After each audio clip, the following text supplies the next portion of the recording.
Sarah, and now to Cheney was a lifelong Republican, but late in life, Cheney was an outspoken critic of President Trump.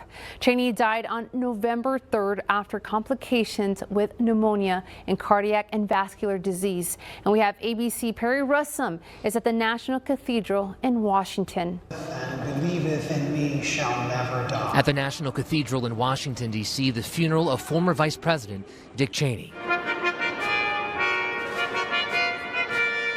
Born in Lincoln, Nebraska, growing up in Wyoming, Cheney rose the ranks in Washington, from White House Chief of Staff for President Gerald Ford to five-term congressman from Wyoming, Secretary of Defense, and Vice President under George W. Bush. I remember my dad's words when I told him what I was planning. He said, "Son, you couldn't pick a better man." The former president remembering the man who reshaped the power of the vice presidency. Dick was funny and easygoing in a style that his public image never caught up with. Though we can all agree he wasn't your standard issue politician.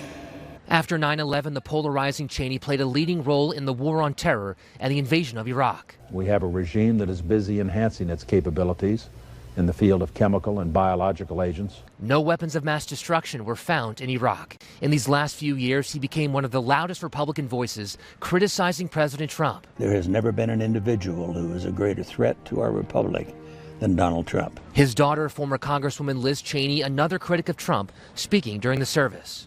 Though he was inspired to service by President Kennedy, Dick Cheney became a Republican. But he knew that bonds of party must always yield to the single bond we share as Americans. President Trump and Vice President J.D. Vance were not invited to today's funeral. All other living vice presidents were invited, including Mike Pence, Trump's first VP. Perry Russum, ABC News, Washington.